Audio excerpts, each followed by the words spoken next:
जा रहा हूँ कॉलेज के लिए। बेटा सांभाळून जा और जल्दी घर आना। हाँ।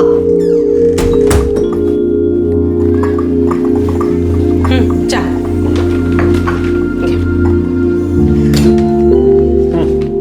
जावेद, ये रूपा सोसाइटी की एफिडेविट है, कल देना है।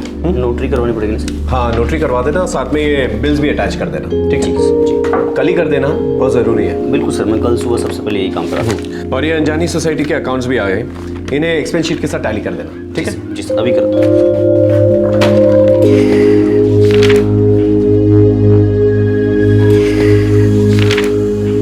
एक मध्यम श्रेणी के चार्टर्ड अकाउंटेंट सुरेंद्र दलवी, जो कि हाउसिंग सोसाइटीज के अकाउंट्स का ऑडिट करते थे और सोसाइटीज का रजिस्ट्रेशन भी, और इस काम में उनका सहयोगी था जावेद खान। अब तक इनकी जिंदगी में सब कुछ नॉर्मल था, लेकिन 15 अक्टूबर 2013 को सब कुछ बदल गया। Bye mummy.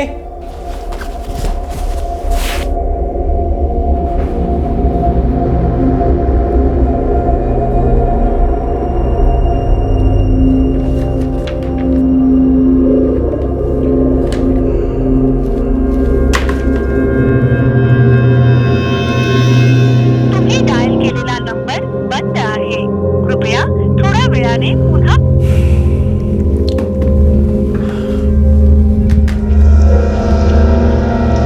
काय हो? जावेद नहीं है अब तक? पता नहीं कहाँ रह गया, फोन भी स्विच ऑफ आ रहा है। आज उसे रूपा सोसाइटी की एफिडेविट भी देनी थी, पता नहीं कहाँ रह गया। तुम्ही डायल केलेला नंबर बंद आहे। देख, बंद है फोन। कामात अडकला असेल, ट्रॅफिक भी तो बहुत है ना अभी।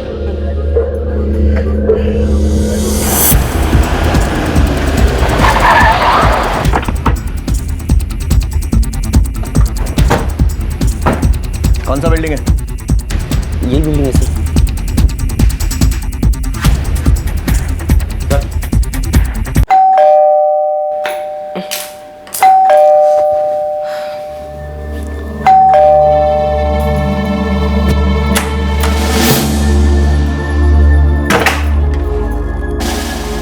जी सुरेंद्र दलवी घर में है।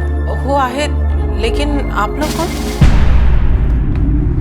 जावेद, क्या हुआ क्या है? सुरेंद्र दलवी कहाँ है?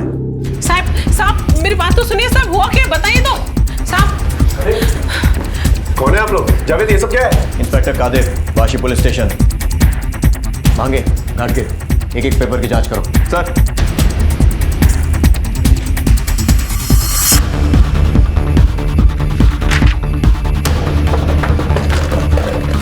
इंस्पेक्टर साहब, लेकिन हुआ क्या है? जावेद क्या किया तूने? ये पेपर जो इसके पास से बरामद हुआ है जाली है। तुम दोनों मिलकर ये धंधा करते हो? नहीं साहब, आपको कोई गलतफहमी हुई है। सर, यहाँ बहुत सारे पेपर्स हैं, सबके सब चेक करने होंगे। नहीं साहब, मैं कह रहा हूँ ना, आपको कोई गलतफहमी हुई है। मैं सीए हूँ, कई सालों से ही काम करता आ रहा हूँ। अच्छा, मतलब ये जाली पेपर का धंधा काफी लंबे समय से चल रहा है। अब इतना ही लंबा समय हिरासत में बिताने की आदत डाल लो। नहीं जावेद, ये सब क्या है? सर मुझे कुछ नहीं पता सर मैं तो बस इनके लिए काम करता हूँ सर, जो ये बोलते हैं वही करता हूँ, मैंने सच में कुछ नहीं किया सर। मांगे सुरेंद्र दलवी को हिरासत में लो। घाट के सारी फाइलें जब्त करो। साहब मेरी बात सुनिए, देखिए ये ऐसा कुछ नहीं कर सकते साहब मेरे पति ऐसा नहीं कर सकते साहब, उन्होंने ऐसा कुछ नहीं किया साहब बात तो मानिए, उसने कुछ नहीं किया साहब उन्होंने। हर मुजरिम पकड़े जाने पर यही कहता है मैडम। नहीं साहब मेरी बात मानिए साहब, इन्होंने सचमुच कुछ नहीं किया है साहब। सब सच कह रहा हूँ साहब, मैंने कुछ नहीं किया साहब। शायद जहाँ से पेपर खरीदे होंगे उसने शायद फर्जी पेपर दिए होंगे, मुझे कुछ नहीं मालूम है साहब। सर मुझे कुछ नहीं मालूम सर, मैं सुरेंद्र जी के लिए काम करता हूँ, जो ये कहता है वही करता हूँ सर, मुझे सच में कुछ नहीं मालूम सर। अच्छा, तो दोनों को कुछ नहीं मालूम है। जब जेल में डंडे पड़ेंगे ना, तब सब याद आ जाएगा। साहब यकीन मानिए, मैं ईमानदार हूँ, मैं कहीं का नहीं रहूँगा साहब।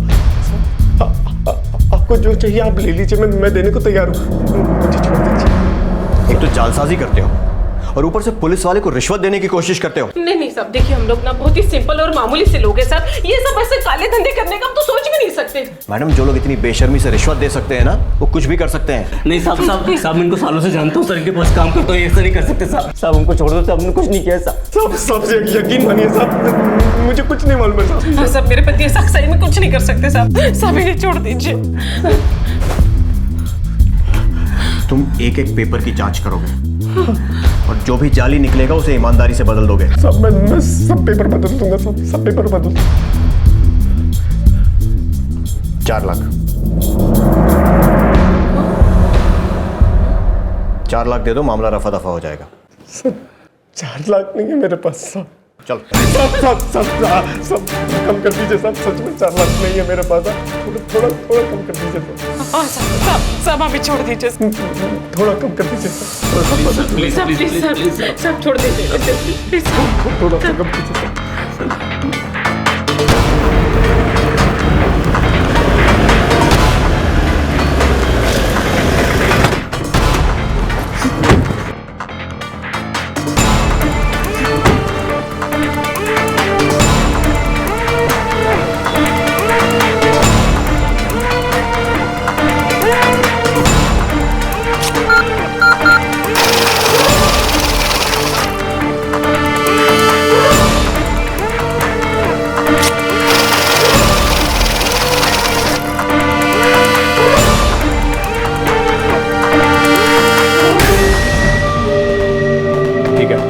अभी 40,000 लेकर छोड़ रहा हूँ, लेकिन ये मत समझना कि फिर ऐसा कोई गलत काम करके बच जाओगे। साहब मैं अभी जाकर एक पेपर चेक कर, कोई भी गलती निकली ना तो मैं उसी वक्त पेपर बदलूंगा।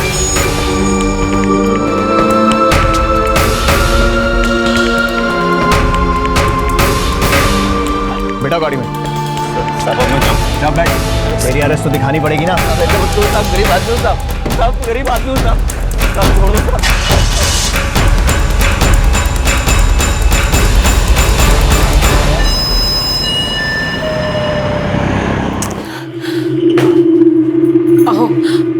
आप एक बार ये सारे पेपर ठीक से चेक क्यों नहीं कर लेते? देखो ना, शायद इसमें कोई फर्जी पेपर भी हो। ये सारे पेपर्स रजिस्टर्ड और सोसाइटीज को दिए जा चुके। अगर इनमें कुछ भी गड़बड़ निकली ना मैं फंस जाऊं। पापा, अभी तो आपने 40,000 तक के बाद टाल दी है, लेकिन बाद में अगर ये बात सामने आए कि पेपर्स नकली थे तो?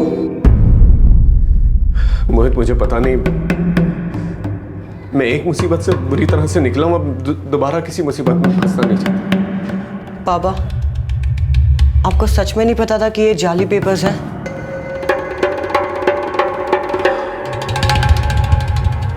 नहीं मोहित, मुझे नहीं पता। पुलिस ने मामले को दबाने के लिए 4 लाख रुपए मांगे, लेकिन सुरेंद्र दलवी ने 40,000 रुपए में समझौता करवा लिया।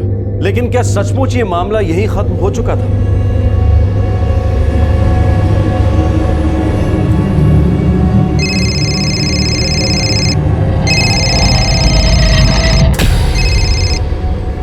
हाँ जावेद, बोलो। सर मैं फंस गया हूँ सर, आप तो निकल गए इस मुसीबत से और मुझे फंसा दिया सर आप। कैसी बातें कर रहे जावेद? सर आपको तो पता है कि आपने जो भी पेपर लाने को कहा, जहाँ से भी मस्त बने वही किया सर। फिर मुझे पुलिस ने पकड़ लिया और यहाँ नासिक लेके आए सर ये लोग, और बोल रहे हैं कि क्राइम ब्रांच के हवाले कर देंगे सर। सर मुझे बचा लो सर। लेकिन तुझे नासिक लेकर क्यों गए? केस दबाने के लिए तो मैंने 40,000 रुपए दिए थे ना। आप तो पैसे देके छूट गए सर और मुझे फंसा दिया आपने सर। ये लोग 8 लाख रुपए मांग रहे हैं सर मुझे छोड़ने के लिए। क्या? सर मुझे इस जेल से बाहर निकालो सर, गरीब आदमी हूँ सर, कहाँ से लाऊंगा 8 लाख? क्राइम ब्रांच वाले मार मार के मेरी हड्डी पसली एक कर देंगे सर, प्लीज मुझे यहाँ से बाहर निकालो। देख जावेद, मुझसे जो बन पड़ा मैंने किया, इससे ज्यादा नहीं कर सकता। तू जो कर सकता है तू कर, मैं तेरी मदद नहीं कर सकता।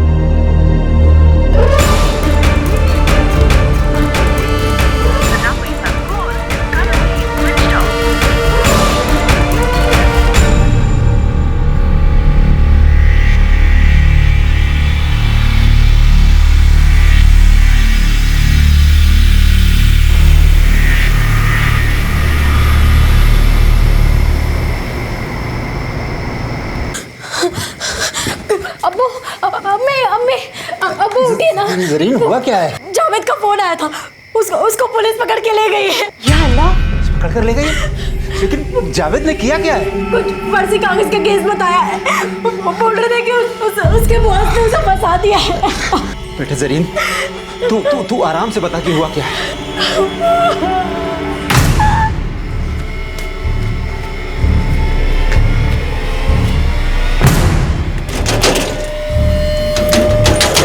अस्सलाम वालेकुम चाचा, क्या हुआ? सब खैरियत? कुछ भी ठीक नहीं यार, तू अमजद को साथ में ले ले। वो जावेद किसी बड़ी मुसीबत में फंस गया है। हुआ क्या है महबूब के साथ? बेटा वो जावेद को पुलिस पकड़ के ले गई, वो कुछ फर्जी कागजों का चक्कर। जावेद कह रहा था उसके बॉस सुरेंद्र ने उसे फंसाया और पुलिस उसे नासिक ले गई है और छोड़ने के लिए 8 लाख रुपए मांगे। 8 लाख? बेटा, जावेद कह रहा था कि तुम दोनों ही उसे बचा सकते हो।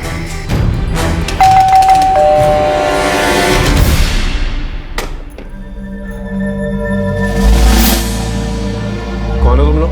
सुरेंद्र जी, मैं याकूब हूँ, जावेद का दोस्त, और ये अमजद है। कुछ बात करनी है आपसे। हाँ बोलो। साहब आपको तो मालूम है साहब, जावेद फंस गया है, उसको छुड़वाने गए साहब। मैंने कुछ नहीं किया। साहब वो आपके लिए ही काम करता था ना, और ये फर्जी कागजात सब भी आपके ही काम के थे। साहब वो गरीब है, इसलिए पुलिस वालों ने उसको पकड़ के रखे लाए। आप हमारी मदद करो साहब। साहब उसको छोड़ने के लिए वो लोग 8 लाख रुपए मांग रहे हैं। अरे फर्जी पेपर वो खुद लेके आया था, अब खुद फंस गया है। उसके चक्कर में मुझे भी फंसा दिया उसने। तुम लोग जाओ यहाँ से। हाँ? मैं कुछ नहीं कर सकता। ऐसा मत करो साहब, 4 साल से तो जावेद आपके यहाँ काम कर रहा है। अगर ऐसे में आप पीछे हटोगे तो कैसे होगा साहब? साहब अब आप ही उसे बचा सकते हैं। बस बस बस, बहुत हो गया। मैंने कहा ना मैं कुछ नहीं कर सकता। प्लीज जाओ यहाँ से।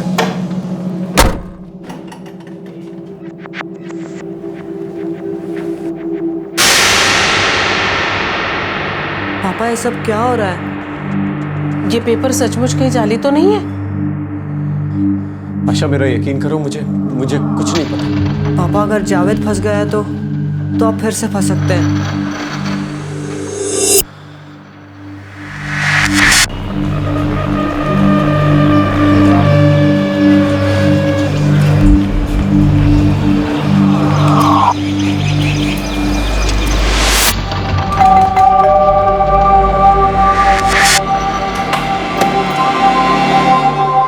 सलाम आशा जी।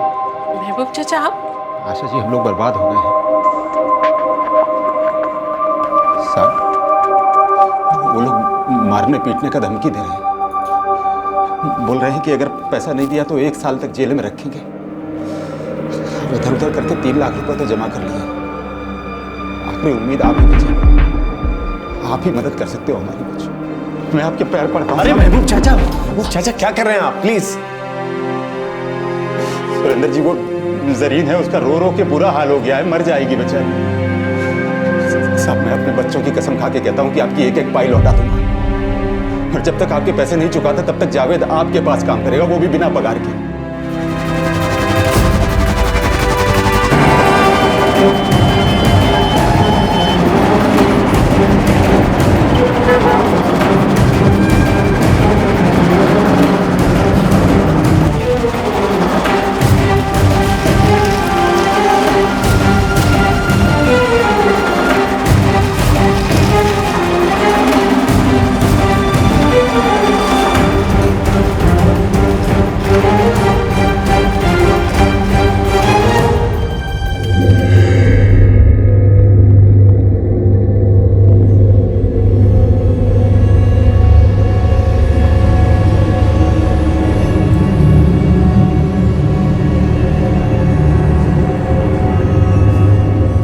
चल निकल, छुट्टी तेरी।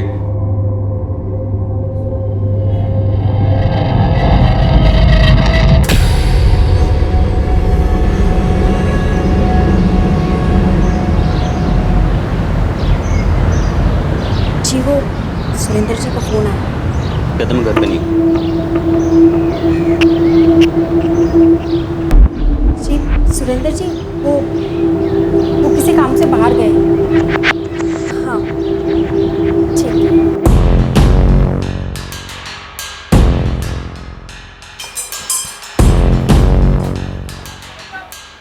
काय हो? काय झालं? कमीना जावेद मेरे सारे पैसे लेके भाग गया, और ऊपर से फोन भी खुद नहीं उठा। छोड़ूंगा नहीं उसको।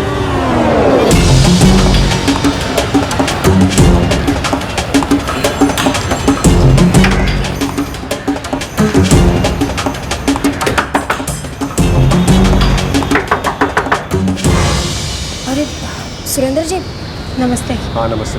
जावेद का मुझे माफ कर दीजिए सर, मुझे आपके साथ कोई काम नहीं करना है। बहुत अच्छा फंसाया आपने मुझे।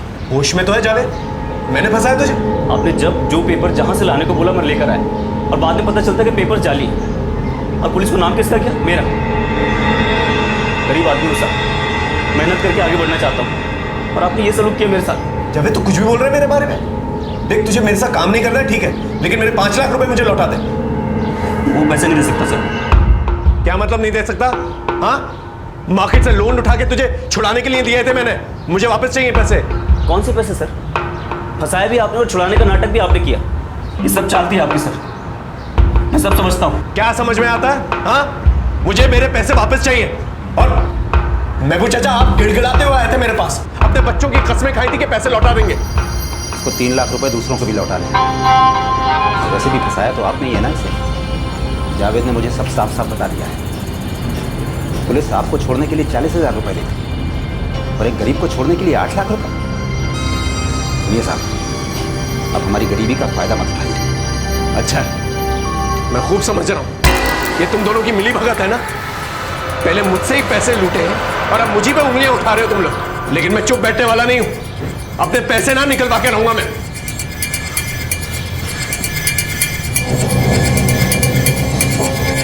अच्छा नाटक रचा है सब लोगों ने मिलकर, मुझी से पैसे लिए, अब सब मिलजुल कर मुझी पे उंगलियां उठा। पापा असली सवाल यह है कि वो पेपर्स वाकई नकली हैं भी या नहीं। मेरी तो कुछ समझ में नहीं आ रहा, ये सब हो क्या रहा है? मतलब कौन झूठ बोल रहा है, कौन सच बोल रहा है, कुछ समझ में नहीं आ रहा है।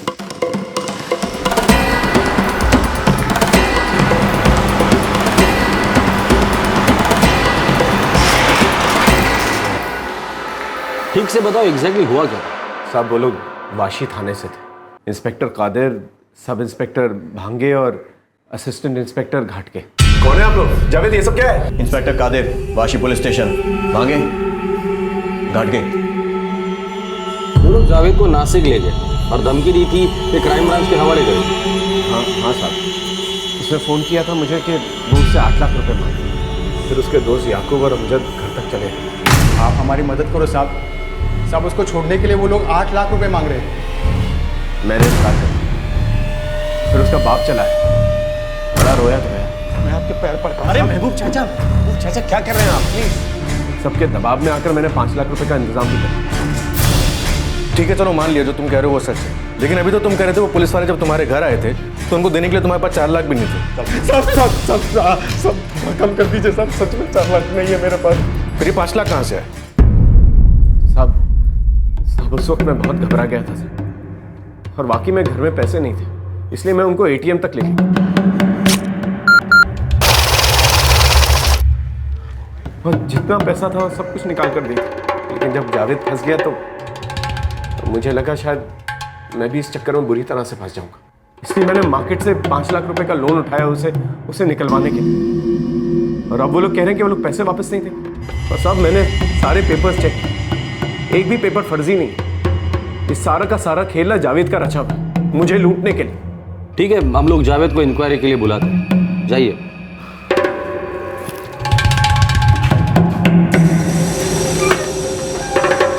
मुझे लगता है दोनों का आपस का कुछ तो झगड़ा है। दोनों में से एक कोई तो दूसरे को घुमा रहा है। एक काम करो, इस जावेद को बुला लो और तुम ही पूछताछ कर लेना। सब क्या चल रहा है? सब क्या झोल है? कोई झूठ नहीं है साहब। साहब उल्टा सुरेंद्र जी ने मुझे 1.5 साल से पैसे नहीं दिए थे। पूरे 5 लाख बनते थे सर। जैसे तैसे बड़ी आनाकानी करने के बाद उन्होंने पैसे दिए और अब झूठा इल्जाम लगा रहे सर मुझे। क्या? जी साहब तो गरीब आदमी सर, मैंने कुछ नहीं किया। सुरेंद्र जी ने मुझे 1.5 साल से तनख्वाह दी थी। मैंने कर्जे के बहाने से जैसे तैसे उनसे पैसे निकलवाए और सब हाथ धो के मेरे पीछे पड़ गए। उसके बाद से सर झूठा केस लगा रहे हैं मेरे ऊपर सर। हाँ साहब, जावेद सच बोल रहा है। तो ये पुलिस रेड, ये जाली पेपर, ये सब क्या है? साहब सब मन गढ़ंत कहानी है सर, ऐसा कुछ नहीं हुआ सर। इसके मन में जो भी आ रहा है वैसी कहानी बनाकर आपको बता रहा है सर। उसके घर कोई पुलिस रेड नहीं हुई sir. Inspector Kadir, Vashi police station, ये पेपर जो इसके पास से बरामद हुआ है जाली है। सब मैं सब पेपर बदल दूंगा सब। 4 लाख दे दो, मामला रफा दफा हो जाएगा।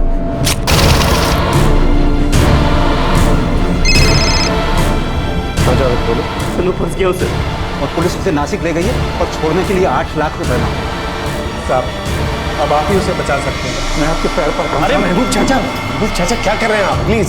सब तरीके हैं साहब मुझसे पैसे निकलवाने के। गरीब आदमी हूँ साहब। हाँ साहब, मैं तो उससे मिलने कभी गया ही नहीं। साहब ना ही मेरे दोस्त याकूब और अमजद कभी उससे मिले। साहब बिना मतलब हम लोगों को परेशान कर रहे हैं। साहब मैं एक छोटा मोटा मैकेनिक हूँ साहब, और मेरी एक ऑमलेट की लॉरी है साहब। और हम लोग इससे पहले इस सुरेंद्र दलवी से कभी नहीं मिले साहब। साहब कभी कभार जावेद के मुंह से उसका नाम सुना था। वो 4 साल से उसके यहाँ काम करता है ना।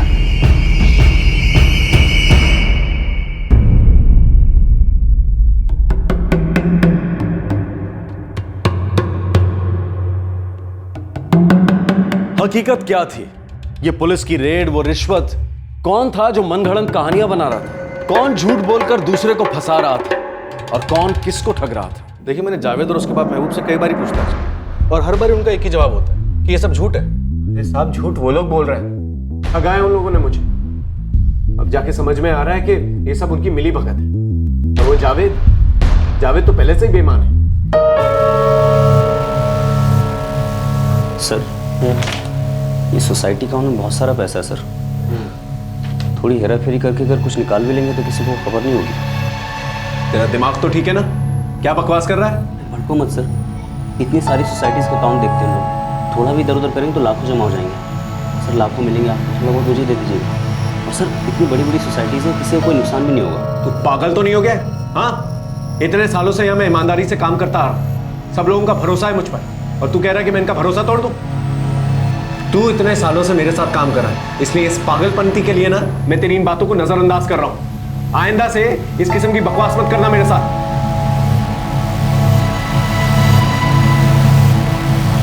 उसके दिमाग में धोखाधड़ी की बातें पहले से थी, लेकिन मुझे क्या पता था कि वो मुझे ही धोखा देके चला जाए। सुरेंद्र जी, मुझे लगता है कि जावेद के और आपके बीच का कोई आपसी झोल है। अब कौन सच बोल रहा है, कौन झूठ बोल रहा है, वो आप दोनों जानो, पर अपने साफसी लफड़े में पुलिस को मत घसीटो।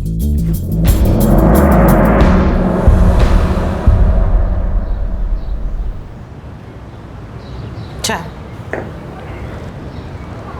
मैं इस तरह से उस आदमी को अपने पैसे मारने नहीं दूंगा, और इस तरह से अपने आप को बेवकूफ भी नहीं बनने दूंगा।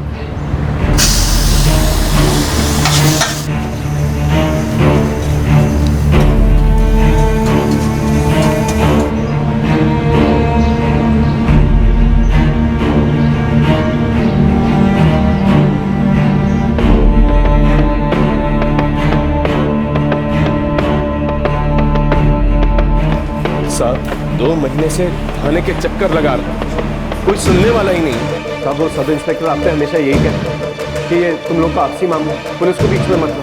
साहब मैं सच कह रहा हूँ कि ये जावेद जो है ना, इसने मुझे बुरी तरह से लूटा है। सर, आपके क्या है, ये केस अभी तक खत्म नहीं हुआ? सर ऐसा नहीं है, मैंने जावेद और महबूब को कई बार ही थाने में बुलाया, लेकिन हर बार उन्होंने कहा कि इन्होंने जावेद को 5 लाख रुपए देने थे जो ये देने से मुकर रहे थे, और जावेद ने इनसे लोन के बहाने वो पैसे लिए, लेकिन पैसे उसी के थे। सर उनका कहना है कि सब इनकी मनगढ़ंत और झूठी कहानी है। नहीं साहब, ये जावेद जो है ना झूठा है। साहब मैं एक ईमानदार से, मैं जिनके साथ काम करता हूँ ना, आप उनसे पूछ लीजिए। ये जावेद हमेशा से पहले से बेईमान है। ये वाशी पुलिस स्टेशन के ऑफिसर्स, क्या नाम बताया था उनका? साहब वो इंस्पेक्टर कादिर, सब इंस्पेक्टर भांगे और असिस्टेंट इंस्पेक्टर घाटके। ठीक है, आप कल आइए, मैं खुद इंक्वायरी करता हूँ।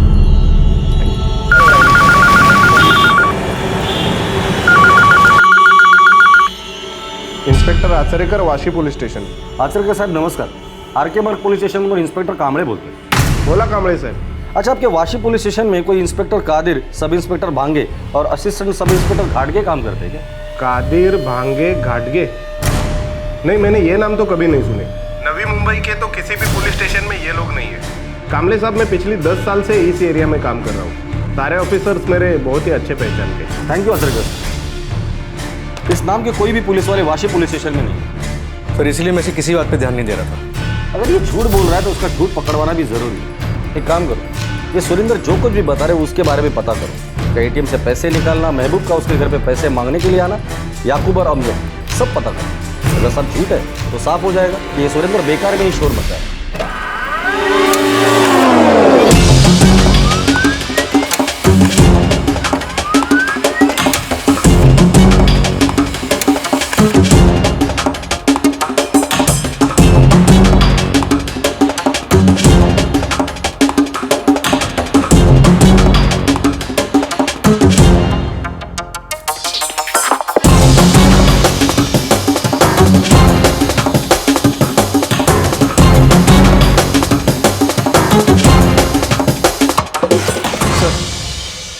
समझ में नहीं आ रहा, बड़ा लंबा झोल लग रहा है ये। लगता है कुछ गलती हुई है अपने से। क्यों, क्या हुआ? सर ये सच है कि जिस बिल्डिंग में सुरेंद्र रहता है वहाँ 15 अक्टूबर की रात को याकूब और अमजद गए थे। सर उस बिल्डिंग में सेलफोन टावर्स भी हैं, वहाँ इन दोनों के होने के रिकॉर्ड्स भी मिले। और वो जावेद का बाप महबूब? सर वो भी 16 अक्टूबर की सुबह वहाँ गया था।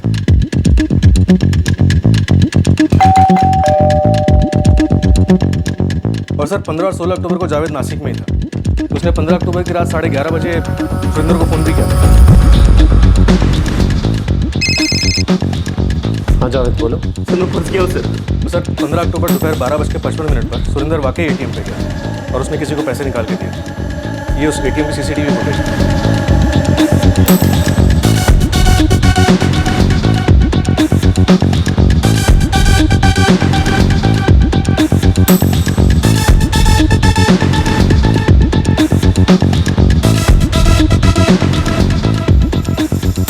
अब तक काय कामों करता तुम लोग? ये सब इन्वेस्टिगेशन तुम्हें पहले करना चाहिए था। Sorry sir. रो धो के फायदा उठाया इन लोगों ने। अब देखना ये है कि माजरा क्या है, कौन इस केस का मास्टरमाइंड। ये केस अब एक दूसरा ही रुख लेने लगा था। पुलिस को इस बात का सबूत मिल गया था कि सुरेंद्र दलवी सच बोल रहे थे। तो क्या इसका मतलब यह था कि इस पूरी साजिश का मास्टरमाइंड जावेद ही था?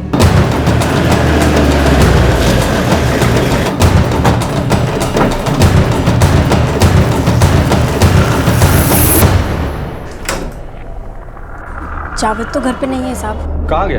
और फोन क्यों बंद आ रहा है उसका? पता नहीं साहब। सब मैंने कुछ नहीं किया। सब दलवी झूठ बोल रहा है, हम छोटे लोगों को फंसा रहा है वो। याकूब और अमजद का घर कहाँ है? सब मुझे सच में नहीं पता कि याकूब कहाँ है। अमजद का ये तो जरूर पता होगा तुम्हें।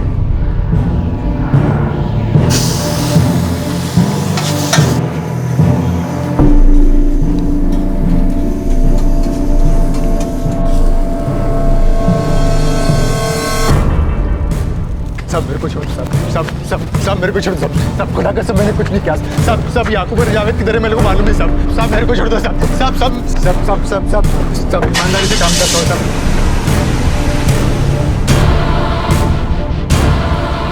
सब मैं सच बोल रहा हूँ, मैं सुरेंद्र जी से कभी नहीं मिला। झूठ बोल रहा है वो। हाँ साहब, मैंने भी कभी नहीं देखा उनको। तुम लोग सुरेंद्र को मिले थे, इसके सबूत है मेरे पास। जब तक मुंह नहीं खोलोगे ना, यही सड़ाऊंगा। अब दोनों तय कर लो, सबसे पहले मुंह कौन खोलेगा? महबूब चाचा जावेद किधर है? अरे नहीं पता कहाँ गया वो, फंसा के चला गया है हम लोगों को। अब पे याकूब और जावेद के घर के बाहर कांस्टेबल लगा था, भाग भाग के जाएंगे कहाँ? सर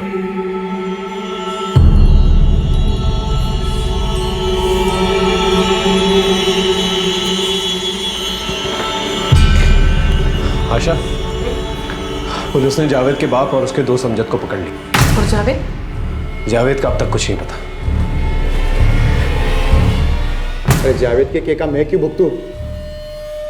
मैं पुलिस को सब सच बता दूंगा। पागल मत बन, हम सब फंस जाएंगे। अभी क्या टॉम फंसा है तो वो निकल गया पत्नी गली से।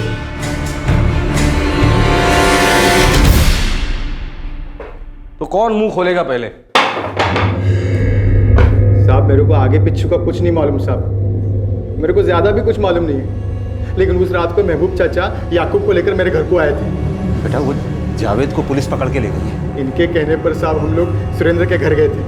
आप हमारी मदद करो साहब। उसको छोड़ने के लिए वो लोग 8 लाख रुपए मांग रहे हैं। और फिर महबूब चाचा पैसे लेकर हमारे पास आए और नासिक जाने को कहा जावेद को छुड़वाने के लिए।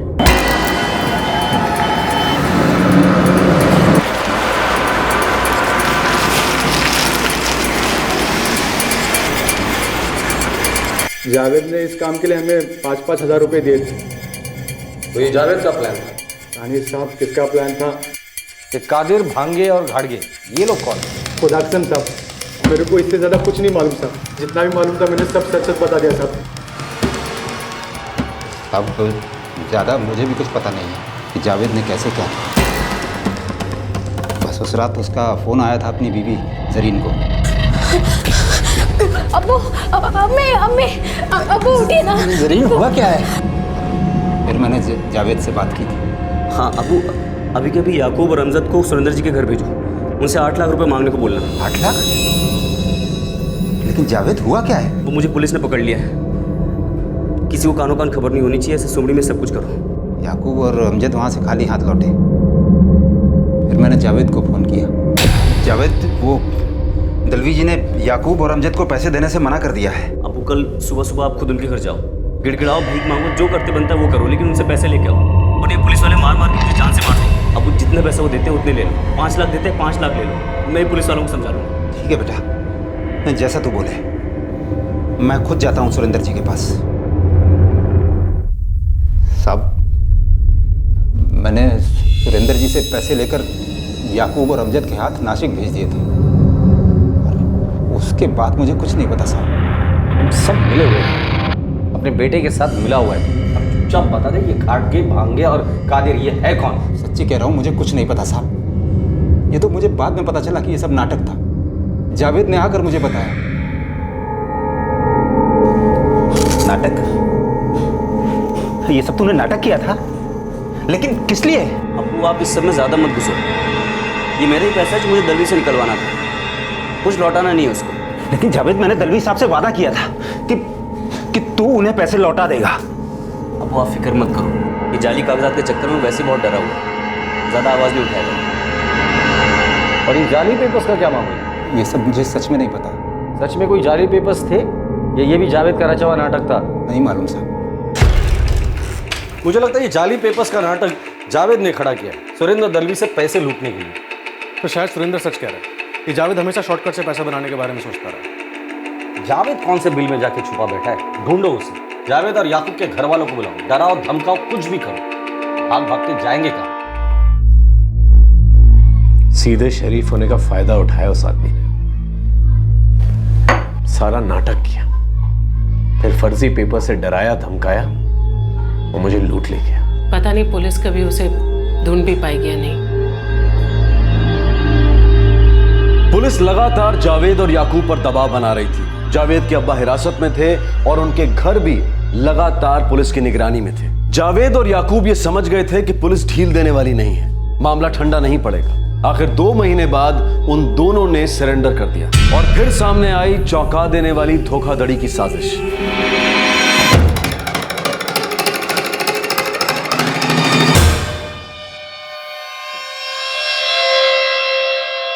क्या नाटक किया तूने? ये मालूम है तेरी मक्कारी की वजह से तेरा अब्बू यहाँ पर जेल में सड़ रहा है। शर्म कर, अब तो पुलिस को सच सच बता दे।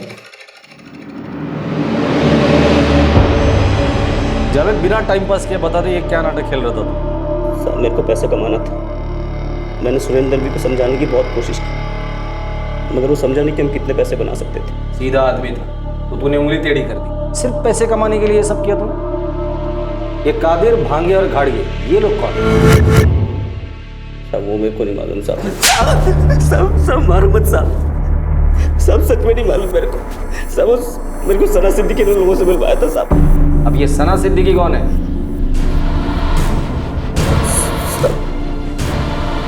सना वही लोग मोहल्ले में रहते थे।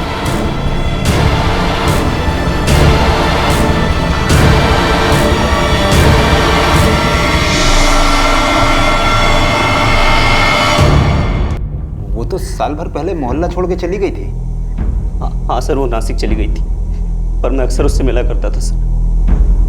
उसी ने रेड डालने के लिए कादिर, भांगे और घाटके का इंतजाम करवाया था सर। क्या ऐसे करेगा तू? पकड़ा जाएगा फिर क्या करेगा? कुछ नहीं होगा, 1 नंबर का फुद्दू है वो, चुपचाप पैसा निकाल देगा और मदद करेगी, तुझे भी अच्छा हिस्सा दूंगा। चल ठीक है, कुछ लोगों का इंतजाम करते हो तेरे लिए। सना ने कादिर, भांगे और घाटके का इंतजाम करवाया था सर। पुलिस वाले होने का नाटक तो कर लोगे ना तुम लोग, हंसाओगे तो नहीं? तुम टेंशन मत लो भाईजान, ये रेड वेड हमारा रोज का है। प्रॉब्लम क्या है? पुलिस वाले नहीं लगते हैं क्या हम लोग? तो बस अपनी एक्टिंग अच्छे से करना, बाकी तुम सब संभाल लेंगे।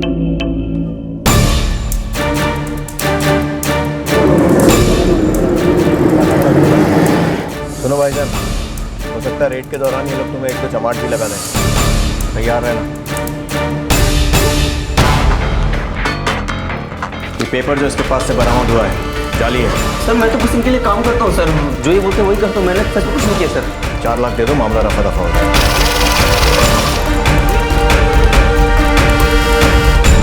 साहब हमने नासिक से किराए पे गाड़ी ली और यहाँ आ गए सुरेंद्र जी के घर। बहुत डराने और धमकाने के बाद सिर्फ 40,000 रुपये निकलवा पाए उनसे सर। क्या है साला फटकड़ा, खाली 40,000 निकले इसके पास। तू इतने कम में माना क्यों? अब इतना रोएगा पीटेगा तो क्या करेंगे हम लोग? अब इसमें कोई क्या नहाएगा क्या धोएगा? 10,000 तो चमन ले जाएगा और नहीं तो क्या। 30,000 के कितने हिस्से होंगे भाई? एक काम को गाड़ी पहले नासिक ले, उसके बाद देखते क्या करें। नासिक पहुंचने के बाद मैंने एक नया प्लान बनाया। ये मान जाएगा, रोधों के पीछे पड़ जाऊंगा इसके, कुछ भी करके 5 लाख रुपए तो निकलवा ही लूंगा साले से। फिर तो अपना हिस्सा भी बढ़ जाएगा। हाँ अच्छा, इतना सारा नाटक किया, नासिक से उनके साथ यहाँ तक आया, फिर भी तू ये कह रहा है कि तू तीनों को जानता नहीं है? जी सर, सब मैं सच कह रहा हूँ साहब, मैं बस उन तीनों का नाम जानता हूँ साहब, मुझे नहीं पता वो तीनों है कहाँ। साहब मैंने बताया ना, सना सिद्दीकी ने मुझे मिलवाया था साहब। सना सिद्दीकी नासिक में कहाँ रहती है?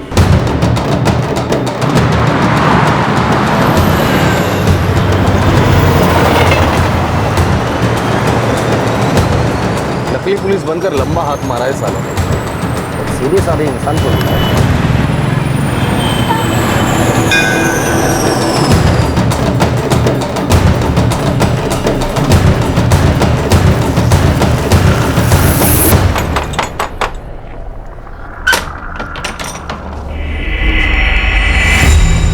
असली पुलिस को देख के डर गई सना सिद्दीकी? कहां से लाई थी नकली पुलिस? कादिर, घाटगे और भांगे, कौन है ये लोग? साहब मैं इनको नहीं जानती हूँ, मेरा एक दोस्त लेकर आया था इनको यहाँ। कौन दोस्त? वो एक पुलिस वाला है। पुलिस वाला? मतलब तुम ये कहना चाहती हो कि असली पुलिस वाले ने तुम्हारी मदद की थी एक नकली पुलिस का इंतजाम करने में? जी साहब। नाम बताओ उसका। उसका नाम नौशाद खान है। कौन सा पुलिस स्टेशन? वो मैं नहीं जानती, पर पास में उसका ऑफिस है। ऑफिस? पहला पुलिस वाला देखा जो पुलिस स्टेशन में नहीं ऑफिस में बैठ के लोगों की मदद करता है। चल दिखा उसका ऑफिस।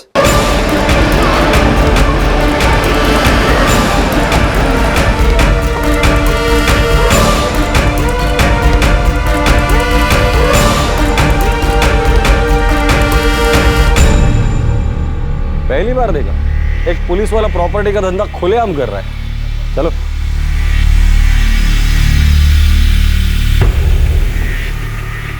नौशाद खान। जी साहब। कौन से पुलिस स्टेशन में? मतलब साहब मैं कुछ समझा नहीं। ये मैडम बता रहे थे कि तुम पुलिस में हो। नहीं साहब, मैं तो एक प्रॉपर्टी एजेंट हूँ साहब।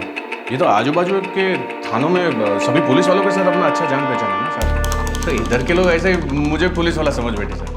क्या हो साहब, कुछ लेंगे? कुछ ठंडा मंगाओ क्या सर? अच्छा, मतलब पुलिस वालों में जान पहचान है तो खुद को पुलिस वाला ही समझते हैं।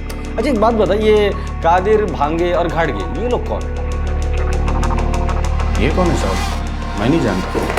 सब लगा असली पुलिस का असली थप्पड़ है ये।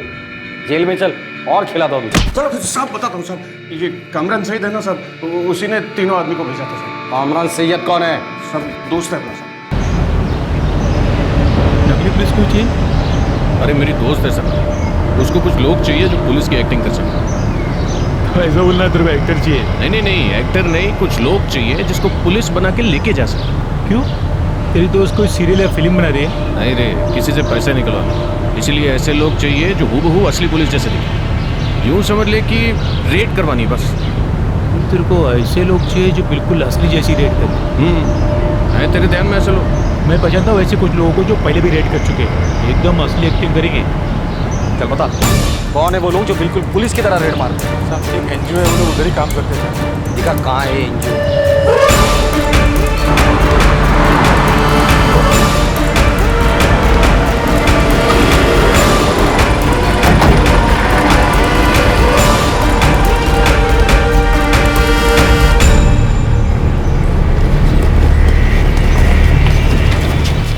जी सर, हम एक एनालिसिस ब्यूरो चलाते हैं हमारी एनजीओ कई बार पुलिस को जुर्मों के बारे में भी खबर देती है और कई बार हमारे लोग उनके साथ रेड पर भी चले जाते हैं। कादिर, घाटगे और भांगे, ये 3 लोग आपके साथ काम करते हैं? वो वॉलंटियर्स हैं यहाँ पे। काय झालं? वो मैं बाद में बताता हूँ। इस वक्त तीनों कहाँ हैं? अंदर है। आखिर बात क्या है? आप बुलाएंगे उन्हें?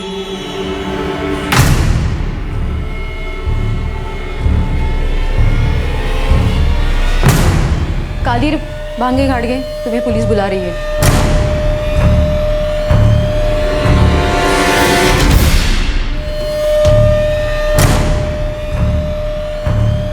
पुलिस की एक्टिंग अच्छी कर लेते। अब एक रोल मैं देता हूँ तुम्हें, मुजरिम का। जेल में एक्टिंग करना। चलो।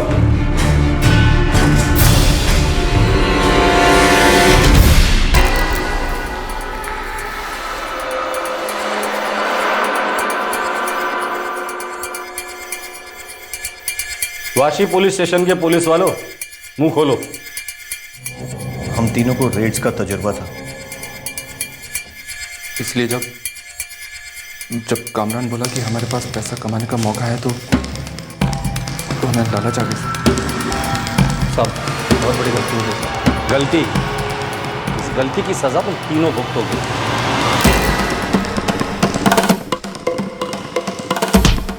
सर, सारा पैसा कहाँ है? पैसे तो खर्च हो गए, मेरे पास सब नहीं है सर।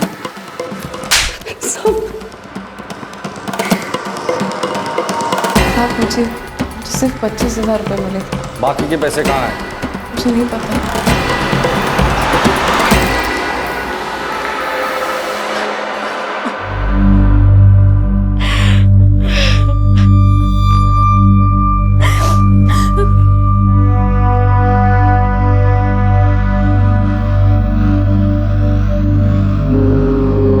हमें अभी तक उससे तुम्हारा एक भी पैसा नहीं मिला। साहब, मैंने लोगों से लोन लेकर उसे पैसे दिए थे। सब हड़प गया, लूट लिया मुझे। देखिए सुरेंद्र जी, मैं आपकी हालत समझ सकता हूँ। हम लोग उसके खिलाफ चार्जशीट तैयार कर रहे हैं। उसे उसके जुर्म की सजा जरूर मिलेगी। नकली पुलिस लाकर हमें डरा धमकाकर अच्छा फायदा उठाया हमने, और फिर अपनी मजबूरी का रोना रोकर अच्छा खासा पैसा लूट लेंगे। गलती मेरी है।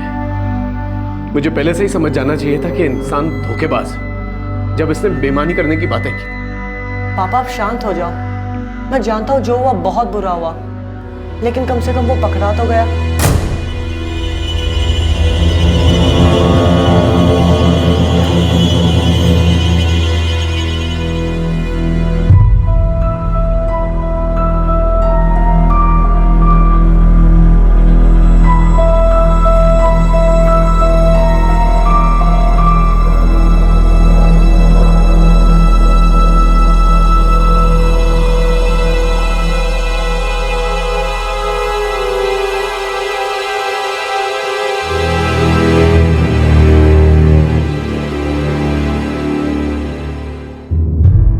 तीन धोखेबाज पुलिस के साथ कुछ दिन काम करने के बाद इतने कॉन्फिडेंट हो गए कि एक फ्रॉड आदमी के एक बेगुनाह आदमी को अपने झूठे नाटक से लूटने में मदद करने में उन्हें जरा भी डर नहीं लगा। सभी मुजरिम इस वक्त न्यायिक हिरासत में हैं, लेकिन चार्टर्ड अकाउंटेंट सुरेंद्र दलवी का पैसा अब तक नहीं मिल पाया है। सरकारी अधिकारियों का किसी काम को करने के लिए पैसा मांगना कोई नई बात नहीं है। हम सबकी जिंदगी में कभी ना कभी ऐसा अनुभव जरूर आया है। ऐसे में जब कोई पुलिस के भेष में एक बेगुनाह इंसान के घर आ धमके और उसे इस तरह से डराने धमकाने लगे, तो बिना कोई गलती किए भी वो इंसान इस मुसीबत से छुटकारा पाने के लिए रिश्वत देने को भी तैयार हो जाता है। ऐसे में क्या कोई इंसान धमकाने वाले अफसर से उसकी पहचान दिखाने की मांग करेगा? घर में इस तरह से धमकाते हुए घुस आए सरकारी अधिकारी से कौन उसका पहचान पत्र मांग सकता है? सच बोले तो कोई नहीं। जिसके पास ताकत है वो उसका नाजायज इस्तेमाल करने से कभी नहीं चूकता है। हर मौके पर, हर जगह पर, ज्यादातर हर अधिकारी अपनी इस ताकत का इस्तेमाल करता ही है।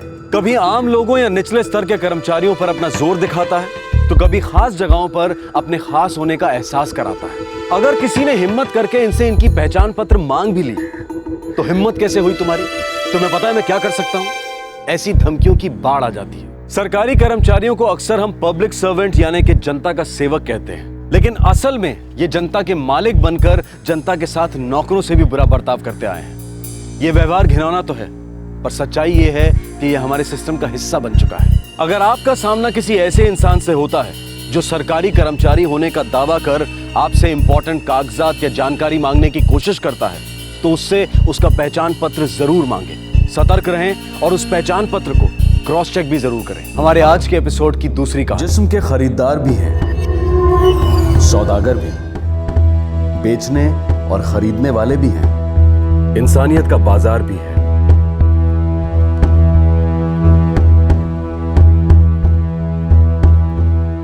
तस्करी।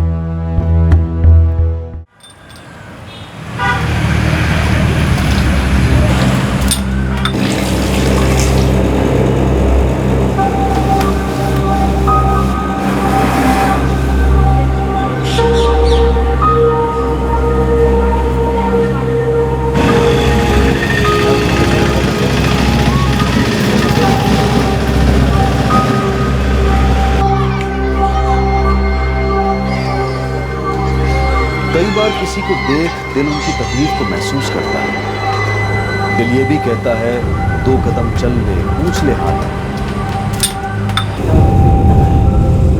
फिर समझदारी कह बैठती है मत दे दखल, क्या पता बचवा फंस गया तो।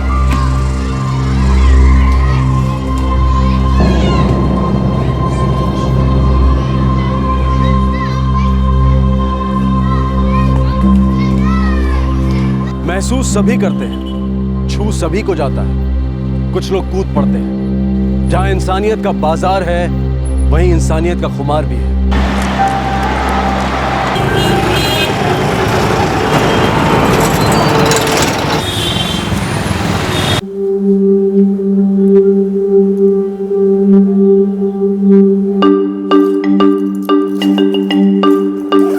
अरुण, पैकिंग हो गई है, चलो चलते हैं जल्दी।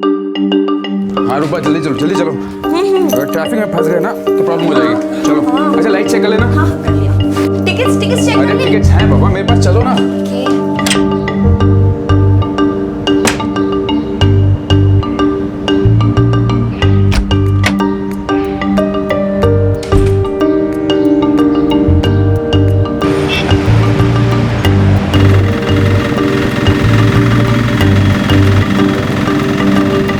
मम्मी को बता दिया ना, हम सिर्फ 2 दिन के लिए आ रहे हैं। अब वापस तो आना ही पड़ेगा ना, उसको मेरा ब्रेक दिया तो। अरे हाँ, मेरे नए प्ले की रिहर्सल ना 20 से है। एक बार स्टेप ठीक से पढ़ेगी नहीं है, रास्ते में बस में पढ़ लूंगी मैं।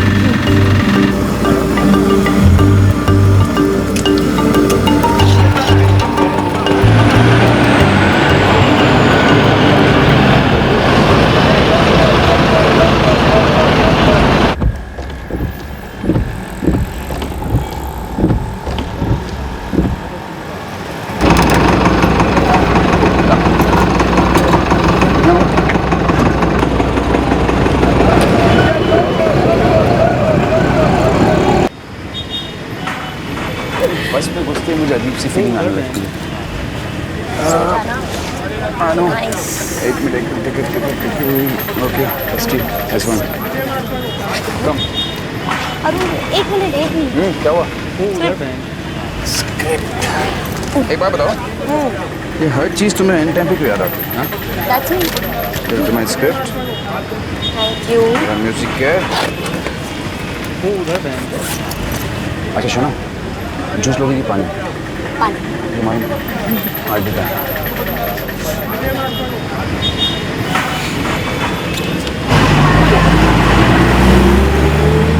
ये बस जोधपुर में हनुमान चौक होकर जाएगी ना? अरे हाँ बाबा, रुकवा दूंगी, कह दी ना। कंडक्टर हूँ मैं, टेंशन मत लो। ये लो टिकट। समझ गई ना तुम्हें क्या करना है? देखो, रास्ते में किसी से बात मत करना, और जोधपुर में जब तक वो लोग तुझे लेने नहीं आए, बस से नीचे मत उतरना। चलो। वो उधर बैंक।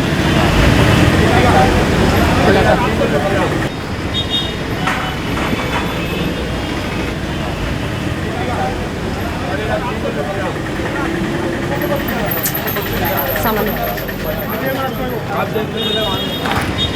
ये तेरी सीट है।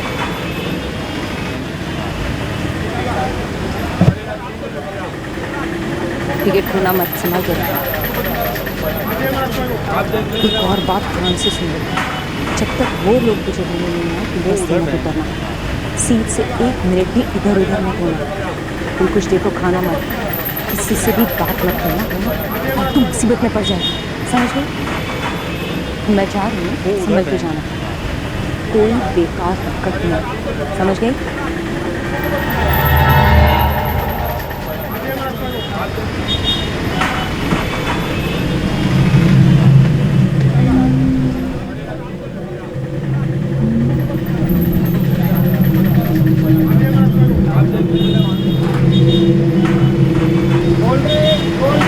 मैडम, वो आरसीएफ वाली लड़की जरा ध्यान रखिएगा कहीं उतर न जाए।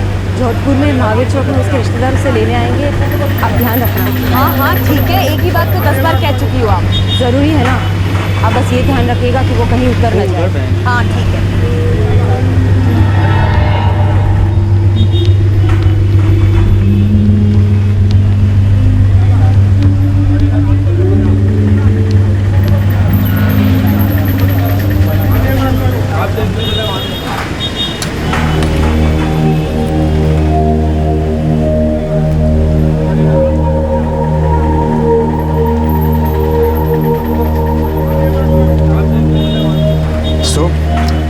गुस्सा खत्म हुआ?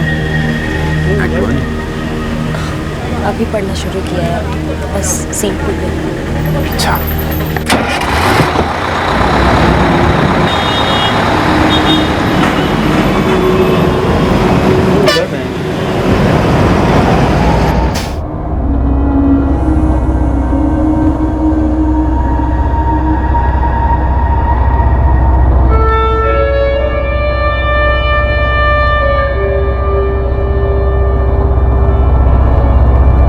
बस अभी दिल्ली से जोधपुर के लिए निकली थी। रूपा को लग रहा था कि उस लड़की के साथ सब कुछ नॉर्मल नहीं था। जिस तरह से वो औरत इस लड़की को समझा कर गई थी, रूपा ये महसूस कर रही थी कि कहीं कुछ गड़बड़ जरूर है, कुछ तो गलत हो रहा है।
जो भी खाना पीना है खा लो, टॉयलेट वगैरह जाना है चले जाओ, उसके बाद फिर 10 मिनट बाद बस चलेगी।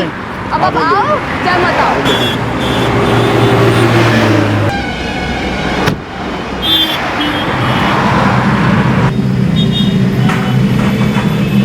अरुण, अरुण, वॉशरूम जाना है?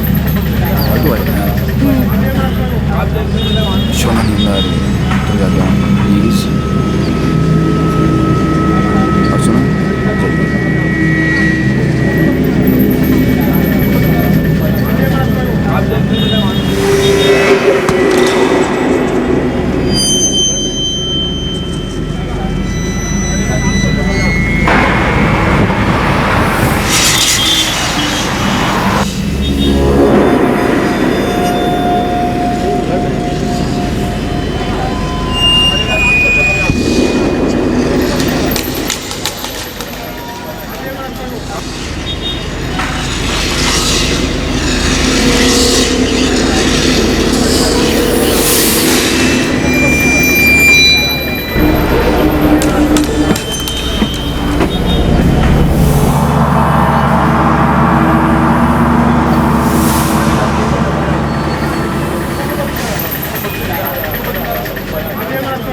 अरुण, कम वो उधर बहन।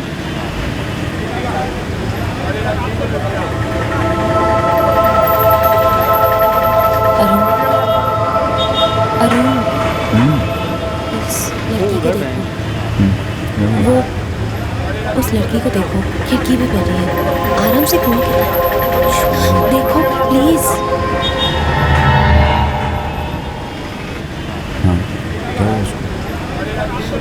मुझे कुछ पंगा लग रहा है। ऐसा क्यों लग रहा है? एक औरत उसे छोड़ने आई थी सुबह, जिस तरह से वो बिहेव कर रही थी, उसे समझा रही थी ना, मुझे तो पक्का लग रहा है कि कुछ ठीक नहीं है यहाँ। मुझे तो लगता है ये लड़की अकेले ट्रैवल कर रही है। ऐसा कुछ भी नहीं है, तुम ज़्यादा सोच रही हो। वो अंकल जो उसके पास बैठे हैं, उसके साथ नहीं है। वो थोड़ी देर पहले उसके लिए फ्रूट जूस लेकर खुद देखा।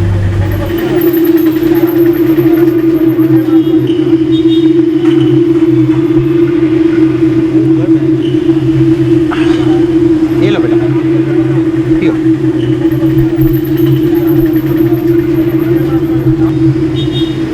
नहीं, मुझे नहीं लगता कि ये अंकल उसके साथ है। ये अंकल तो ठीक ठाक पैसे वाले दिखते हैं, लेकिन उस लड़की को देखो, उसके कपड़े तो देखो, लगता है किसी से मांग के पहने। उसके साइज की नहीं है ये। वो देखो फ्रूट जूस, अभी तक उसने पिया भी नहीं है, बहुत डरी हुई लग रही है, परेशान लग रही है। और अरुण, सुबह जो औरत आई थी ना, वो ये भी कह रही थी कि किसी से बात मत करना, कोई कुछ दे तो खाना पीना भी मत, ये सब बोल रही थी। मुझे तो गड़बड़ लग रहा है अरुण, पक्का कुछ चाहिए। तुम अननेसेसरी डाउट्स मत करो, ऐसा कुछ भी नहीं है। हो सकता है उस लड़की को उसकी चिंता, इसलिए ऐसा बोल रहा था। ठीक है, उसका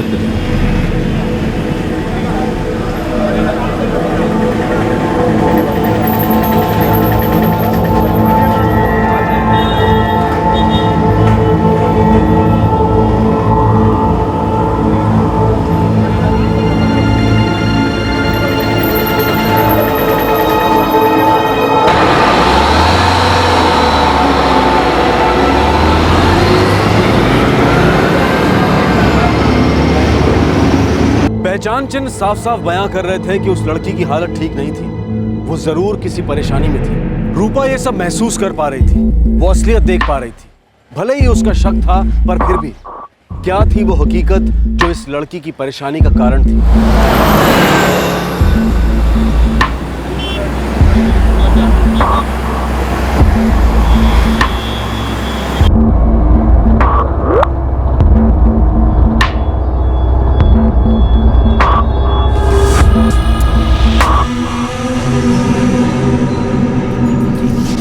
Unless you make an effort to inquire about the labor behind the brands you buy, child laborers in the world, they are deprived of their freedom, education, and healthcare. They are trafficked and enslaved. They have lost human dignity.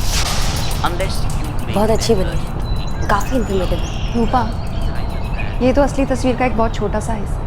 कितनी states ऐसी हैं जिन्हें मैं अभी cover भी नहीं कर पाई। और ये जो ट्रैफिकिंग का चक्कर है ना, हमारे देश में न जाने कितने तरीकों से किया जाता है। जबरन शादी, प्रोस्टिट्यूशन, बाल मजदूरी। और जानती हो सबसे ज़्यादा शिकार कौन होता है? बच्चे। क्योंकि उन्हें जो कहा जाता है वो करते हैं, डर जाते हैं। जबरन उन्हें इधर उधर लेकर जाया जाता है, मिसयूज़ किया जाता है। सबसे ज़्यादा शिकार बच्चे ही होते हैं, क्योंकि ईजीली उनको मोलेस्ट किया जा सकता है। अगर मैं जो शक कर रही हूँ वो सही है, तो फिर इस लड़की की ट्रैफिकिंग हो रही है।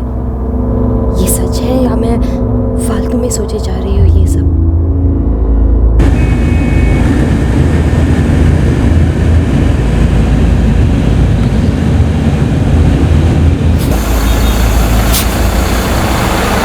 चलो चलो चलो, बस 30 मिनट बस रुकेगी यहाँ पे। जो भी खाना पीना है, करना है कर लो, उसके बाद बस कहीं नहीं रुकेगी।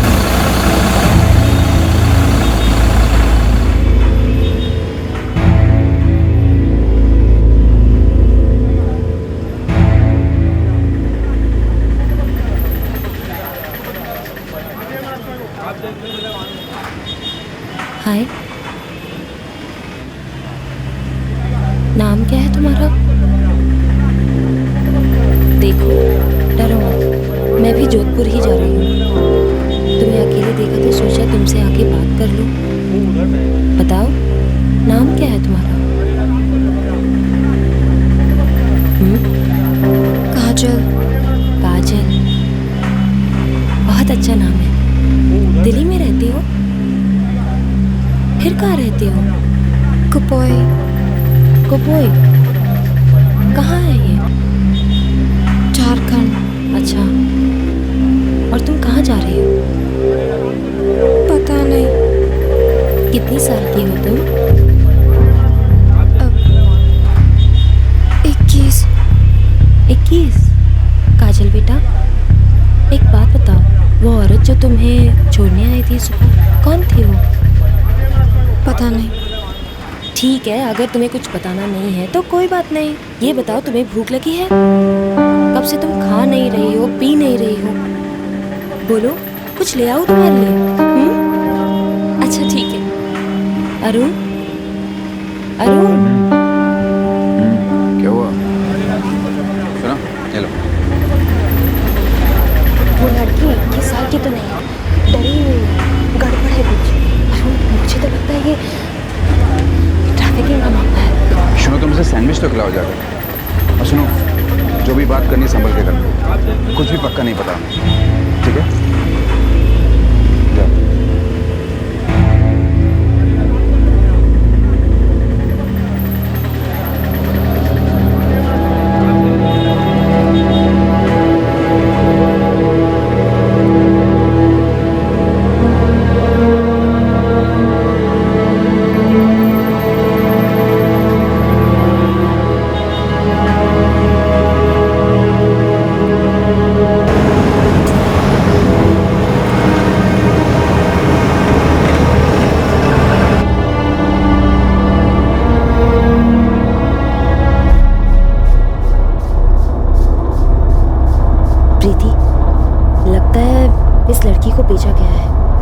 जब वो लेडी इसे बस स्टैंड में छोड़ने आई थी, तभी मुझे लग गया था कि किसी ने सिखाया है। हो ही नहीं सकता कि ये 21 साल की हो।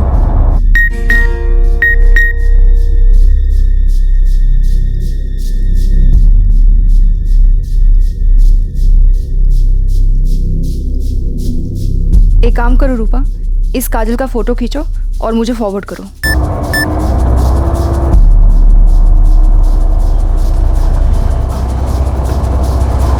एक्सक्यूज मी अंकल, वो मुझे बाहर की व्यू का एक फोटो चाहिए। Thank you.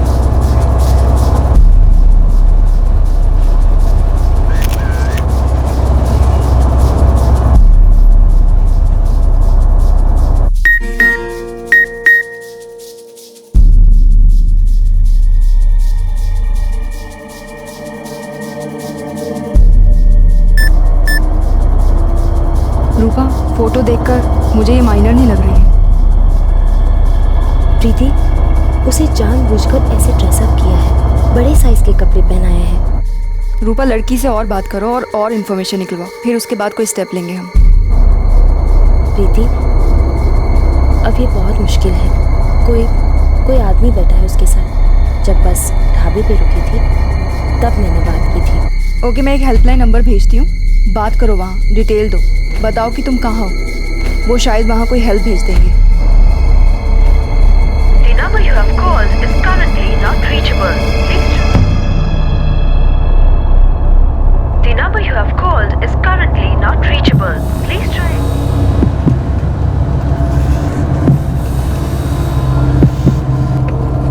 काजल, क्या बात है? सब ठीक तो है? हमको पेशाब करना है। एक मिनट।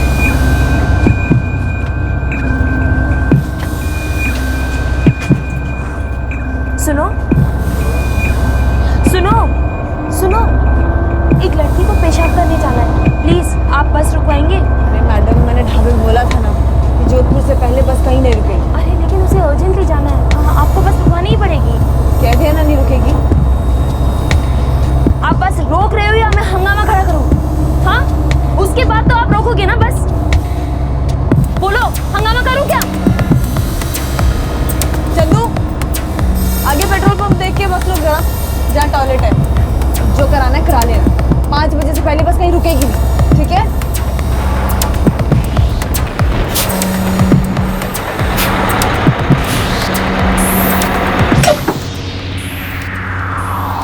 लेकिन मैडम उस औरत ने बोला था इसको कहीं अकेले मत जाने देना। अकेले कहाँ जा रही है?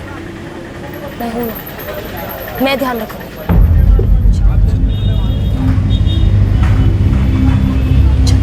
आजा, संभाल के।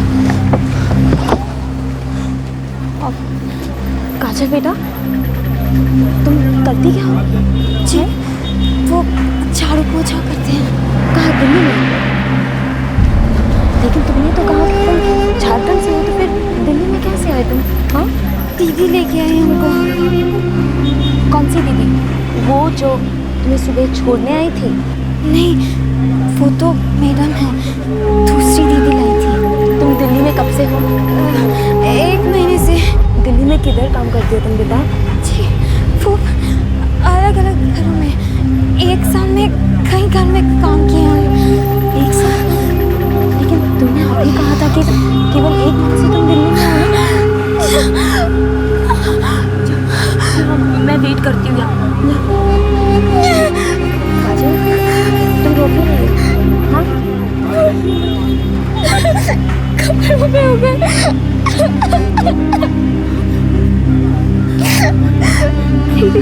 वो हमको कपड़ा बदलना है। शांत हो जाओ, बदलते हैं।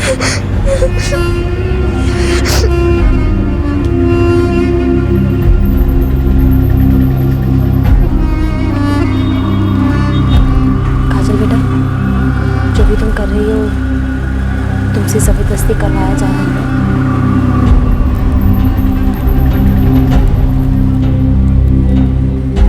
आखिरकार रूपा को समझ में आ गया था कि काजल से जबरन वो काम करवाया जा रहा था जो शायद वो नहीं करना चाहती थी। शायद वो हालात से मजबूर होकर ये सब कर रही थी। लेकिन एक बात तय थी कि काजल की एक ठिकाने से दूसरे ठिकाने तक ट्रैफिकिंग की जा रही थी।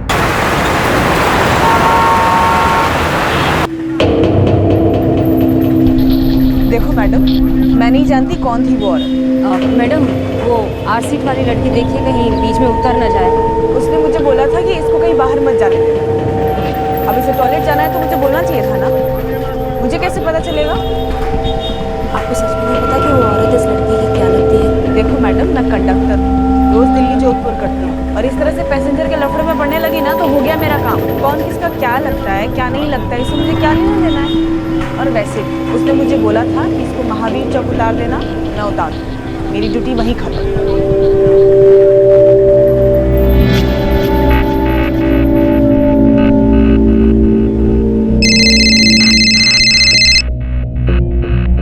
हाँ रूपा, और कुछ पता चला? प्रीति, ये लड़की नाबालिग है और इसे बेचा गया है, ये पक्की बात है। जो हेल्पलाइन नंबर तुमने मुझे दिया था, मैंने बहुत बार ट्राई किया लेकिन वो चल नहीं रहा है। ओके, तुम बहुत सारे एनजीओ में काम करती रही हो ना, बात करो ना किसी से जो ये मैटर सीरियसली ले और तुरंत एक्शन ले। अच्छा, मैं एक काम करती हूँ, मैं दिल्ली के अवेकन एनजीओ से बात करती हूँ, एंड आई एम श्योर वो हमारी हेल्प जरूर करेंगे। You don't worry. ठीक है, हम बस 1 घंटे में जोधपुर पहुँचने वाले हैं। जल्दी करो प्रीति, प्लीज। मैं अभी करती हूँ, मैं अभी करती हूँ।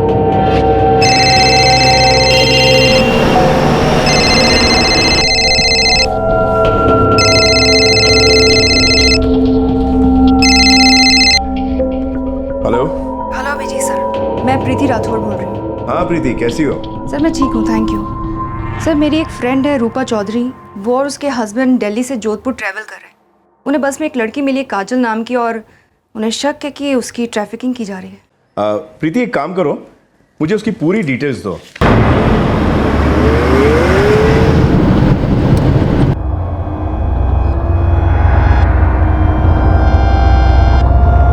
चलो चलो, आउटर जोधपुर उठो।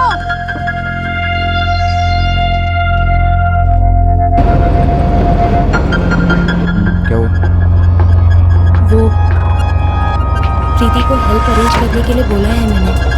महावीर चौक 30-35 मिनट में आ जाओ। प्रीति, अभी यहाँ से जोधपुर पहुँचना तो इम्पॉसिबल है। जी सर। मैं काम करता हूँ, जोधपुर में मेरी एक पहचान की एनजीओ है, मैं उससे बात करता हूँ, शायद वो कुछ कर सके। Thank you so much.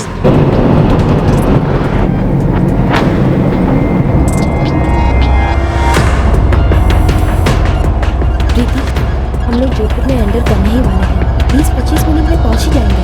मैंने तुम्हारा नंबर दिया अभिजीत सर, वो इस बारे में वहाँ पे बात कर रहे हैं। तुम्हें बहुत जल्दी फ़ोन आएगा, ओके? ठीक है।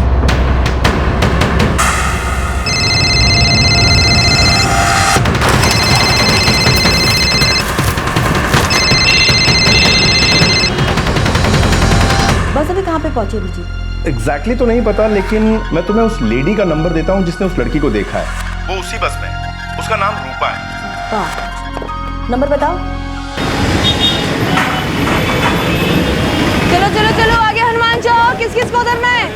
अरे भाई साहब, गारंटी दी थी ना, आइए उतरिए।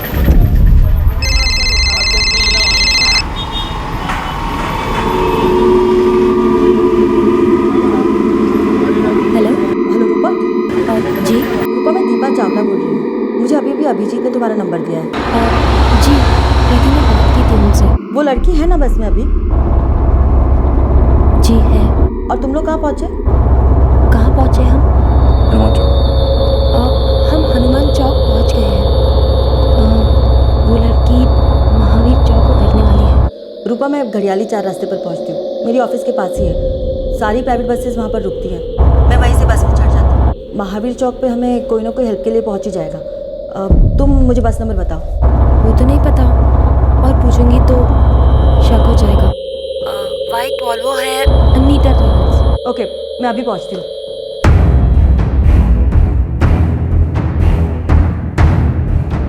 हेलो, महावीर चौक police station.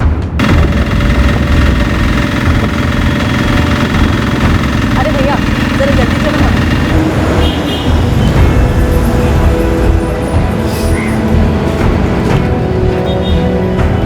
Excuse me, Mahavir चौक छोड़ेंगे?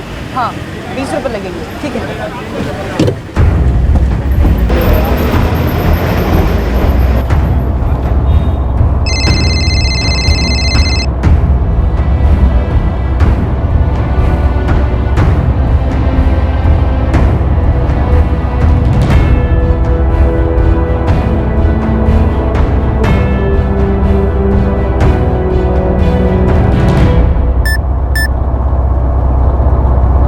चिंता मत करो, महावीर चौक पर पुलिस पहुंच जाएगी।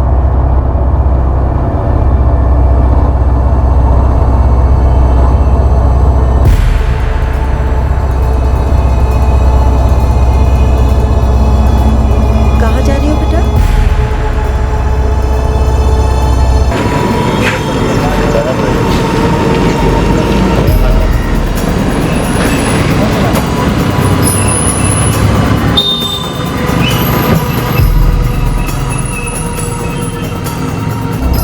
मालूम नहीं दीदी। कोई लेने आने वाला है तुम्हें जोधपुर में? जानती हो उसे? नहीं। बेटा, क्या करने जा रही हो? पता नहीं, वो बताएंगे। ऐसा कहा था।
दिल्ली से आई हो?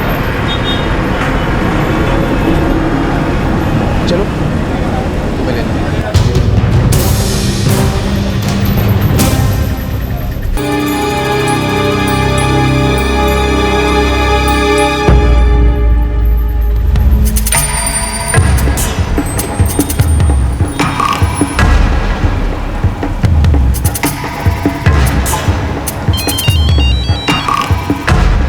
ओके, लड़की को साथ ले लिया, उतरने वाले। कुमार फास्ट चलिए।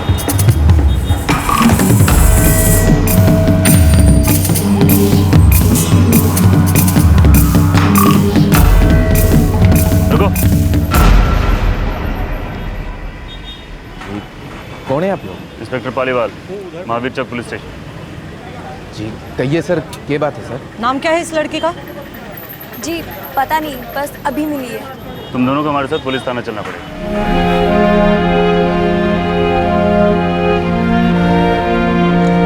ले चलो इन लोगों को। सर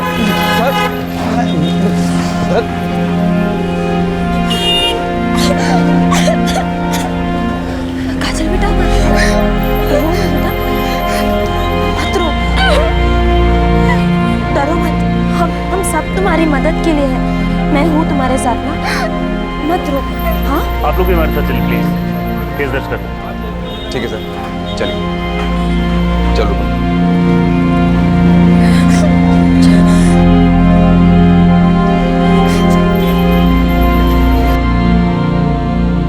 ये क्या बोल रहे हैं आप सर? ये किस तरह का इल्जाम लगा रहे हैं आप हम पर? हम ट्रैफिकर नहीं है सर, हम डिसेंट लोग हैं। हमने उस लड़की को सिर्फ घर के कामकाज के लिए बुलवाया था। हमने 60,000 दिए हैं। मतलब खरीदा तुमने? क्या बकवास कर रहे हो? इंसान है वो, 60,000 में खरीदा है? खरीदा नहीं सर, हमने उस एजेंसी को 60,000 की फीस दी थी, जिसके बदले में उन्होंने उस लड़की को यहाँ घर के कामकाज के लिए भेज दिया।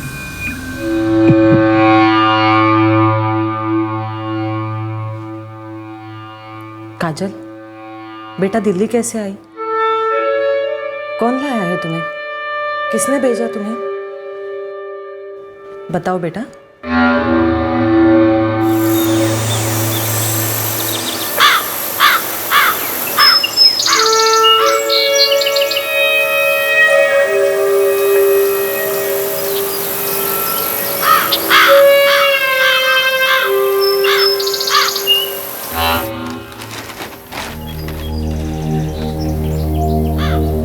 काजल बेटा जाना, बिरजू तुम्हारा कब से इंतजार कर रहा है। माँ हम नहीं जाएंगे, हम यहीं पे काम कर लेंगे। यहाँ पर कहाँ काम है ज़्यादा? बिरजू का बोलता है कंप्यूटर, वो सीख लोगी, कुछ और सीख लोगी, काम मिलेगा, पैसा मिलेगा। देख बेटा काजल, जो हम कमाते उसमें तो हमारा गुजारा नहीं होता। तू बिरजू के साथ जाएगी, कुछ काम करेगी तो 2 पैसे आ जाएंगे, पैसा जमा होता रहेगा, वो तेरी शादी में काम आएगा बेटा। पर माँ, हम आपके और पापा के बिना नहीं रह सकते। आदत पड़ जाएगी झट से, इसी में तुम्हारी भलाई है। तुम जाओ। आप चिंता ना कीजिए, शुरू में अच्छा नहीं लगेगा, पर बाद में बहुत खुश होगी कि हमने इतना अच्छा कदम उठाया। तो इससे फोन पे बात करवा लेना हमारी। अरे संकेता बहन, आप चिंता ना कीजिए, हर हफ्ते बात कराऊंगा आपको। तो पैसा, अरे वो भी भिजवा दूंगा मुकेश भैया, उसकी सारी कमाई आपकी, मैं 1 टका नहीं रखूंगा और सबका सब टाइम से भिजवा दूंगा। 6 महीना हो गया, माँ और पापा से बात नहीं हुई है। काजल बेटा, तुम वापस घर जाना चाहती हो ना?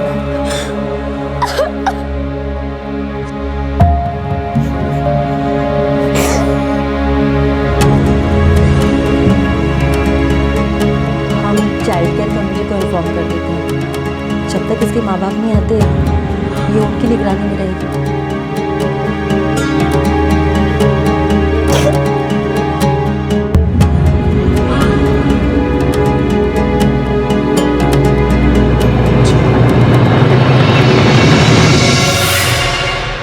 जेएस प्लेसमेंट सर्विसेज, उद्योग विहार, सेक्टर 23 दिल्ली पुलिस को कॉल करो और इन्फॉर्म करो इसके बारे में। सर। जी सर, अब हम तो जा सकते हैं ना सर? लड़की खरीदी तुमने, केस दर्ज होगा तुम पर। बात कुछ पल्ले पड़ रही है? अभी सब मजाक लग रहा था। ले जाओ इनको।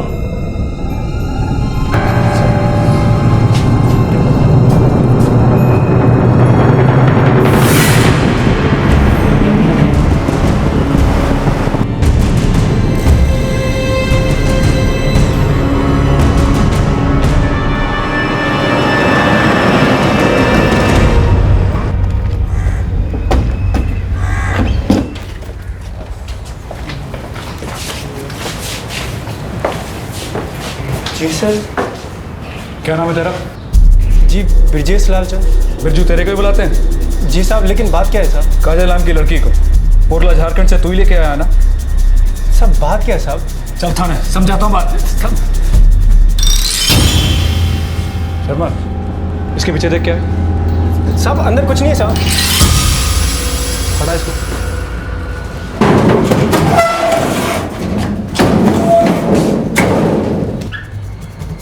लॉक है साहब। चल खोल इसे।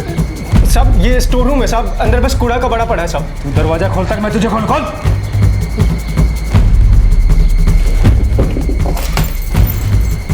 चल खोल।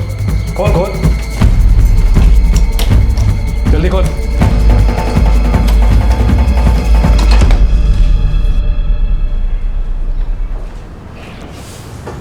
देखो शर्मा, चल।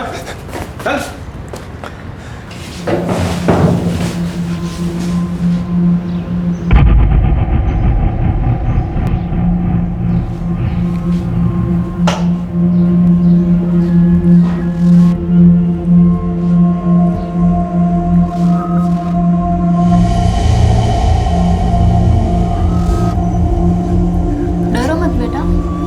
तुम लोग हो कौन और तुम्हारा नाम क्या है? पिंकी। और तुम्हारा? सुनिधि।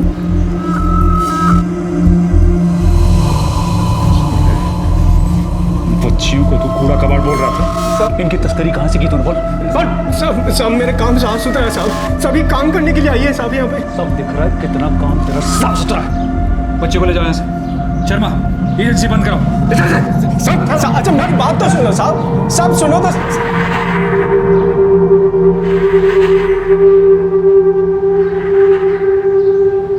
बेटा पिंकी, सुनी थी, डरो मत। बोलो कहाँ से आई तुम लोग यहाँ? मैं बंगाल से आई हूँ। मैं उड़ीसा से। इधर कैसे पहुँचे तुम दोनों? बोलो बेटा, क्या वो आदमी ज़बरदस्ती तुम लोग को यहाँ लेकर आया? किधर काम पर भेजने वाला था ये? साहब मैं पहले गांव में थी, मुझे नहीं पता मुझे यहाँ कौन उठा लाया। मेरे साथ गलत काम किया, फिर मुझे यहाँ लाया। गांव में पड़ोस में मंदिरा आंटी है, वो मुझे लेके आई। कहा कि दिल्ली घूमने फिरने लाई है। तुम दोनों दिल्ली में कब से? 2 महीने से। पहले मैं हरियाणा में थी, बाद में मुझे पता चला कि बिरजू मुझे मुंबई ले जाएगा किसी बार में काम कराने के लिए। 2 दिन हुआ मैं इधर आई, मंदिरा आंटी बिरजू के पास छोड़कर चली गई। सर मुझे घर वापस जाना है। देखो बेटा, तुम लोग चिंता मत करो, हम सब इंतजाम कर देंगे। तुम लोग यहाँ सही सलामत हो। चाइल्ड केयर कमेटी को बुलाओ। Yes sir.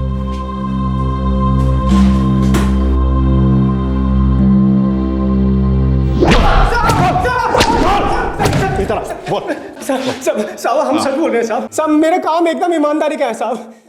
सब देखिए, मैं कोई ट्रैफिकिंग नहीं कर रहा साहब। आप उनके माँ बाप से पूछ लो, कोई जबरदस्ती। बाकी साथी कहाँ है तेरे? बाकी साथी कहाँ है? और वो औरत कौन थी जो काजल को बस में छोड़ के गई थी? बोल। सब वो चांदनी है साहब। सब वो कहाँ है मुझे नहीं पता साहब। सब बस ऑफिस का छोटा मोटा काम करती है साहब। उसका नंबर बोल। नंबर बोल उसका। सब दे रहा हूँ साहब, दे रहा हूँ उसका नंबर।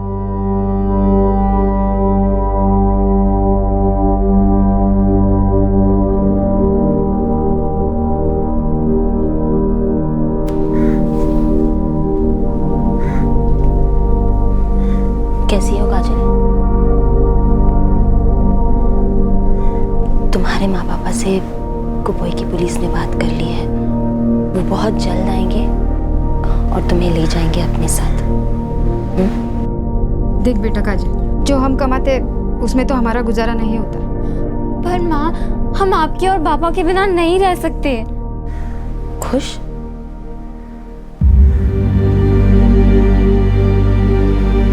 और मैं कल वापस आऊंगी तुमसे मिलने।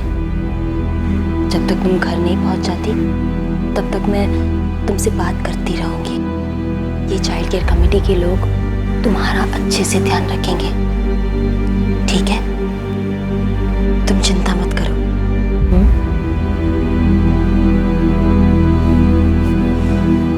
बाय काजल। दीदी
काजल से मेरी बात हो गई है, वो घर पहुंच गई है। I am so proud of you. Thank you. Kajal अपने माता पिता के पास पहुंच चुकी है। जब केस तैयार किया जा रहा था तब काजल के पेरेंट्स ने कहा कि ब्रजेश ने काजल को अगवा नहीं किया था। उन्होंने अपनी मर्जी से काजल को ब्रजेश के साथ भेजा था और यही बात पिंकी और सुनिधि के माँ बाप ने भी कही। प्लेसमेंट एजेंसी चलाने वाला ब्रजेश 1 महीने तक न्यायिक हिरासत में रहा और फिर उसे जमानत पर रिहा कर दिया गया। जो औरत काजल को बस में छोड़कर गई थी वो आज तक नहीं मिली है। रूपा अब भी बीच बीच में काजल से बात करती रहती है। रूपा ने काजल को बचाया और उसे वापस उसके घर तक पहुंचाने में मदद की, जिसके लिए काजल रूपा का एहसान मानती है। इस पूरी प्रक्रिया में 2 और लड़कियों को भी बचा लिया गया। ट्रैफिकिंग, तस्करी, मानव तस्करी, ये सब उन्हीं रास्तों से, उन्हीं वाहनों से होती है जिनमें हम सब सफर करते हैं, जैसे बस, ट्रेन वगैरह। ज्यादातर ट्रैफिकर्स अपने शिकार को जान से मारने की धमकी देते हैं या डराते हैं कि अगर उन्होंने रास्ते में किसी से भी बात की तो वो बड़ी मुसीबत में पड़ सकते हैं। ज्यादातर इनके शिकार देश के पिछड़े इलाकों से होते हैं, जहां गरीबी है, विकास का अभाव है, जहां जिंदगी जीना ही अपने आप में एक संघर्ष है, जहां 2 रोटी पेट में डालने की कोशिश में सुबह से रात हो जाती है, जहां बेहतर जिंदगी का मतलब होता है सिर्फ पेट भरना। और ये ट्रैफिकर्स भूखे भेड़ियों की तरह इन बेबसों को अपना शिकार बनाते हैं। इन मासूमों को बहला फुसलाकर, लालच देकर अपने हैवानियत से भरे और बेरहम मंसूबों को अंजाम देते हैं। ह्यूमन ट्रैफिकिंग यानी कि मानव तस्करी का अपराध पूरी दुनिया में फैला है। हमारे देश में भी इसकी जड़ें काफी अंदर तक हैं और बहुत मजबूत है। जरूरी नहीं, लेकिन ऐसा हो सकता है कि आप किसी बच्चे को तकलीफ में देखें, उसके चेहरे पर छपे दर्द को पढ़ें और पता चले कि उसके पीछे अत्याचार की एक घिनौनी दास्तां छिपी है। गुलामी, बाल मजदूरी या किसी और किस्म का शोषण छिपा है। शक की स्थिति में, परेशानी में दिख रहे किसी व्यक्ति से एक सवाल पूछ लेना कोई दखलंदाजी नहीं कहलाती। रूपा उस बच्ची को आजाद करा पाई क्योंकि उसने उस बच्ची के चेहरे पर लिखे दर्द को पढ़ा। आपसे फिर मुलाकात होगी क्राइम पेट्रोल दस्तक में एक और नए केस के साथ। तब तक अपना ख्याल रखें, सुरक्षित रहें और याद रखें, आपकी सतर्क नजरें इस मानव तस्करी को कमजोर बना सकती हैं। जय। क्राइम पेट्रोल्स के और भी दिलचस्प कहानी देखने के लिए हमारे चैनल को सब्सक्राइब करें और बेल आइकॉन दबाना न भूलें।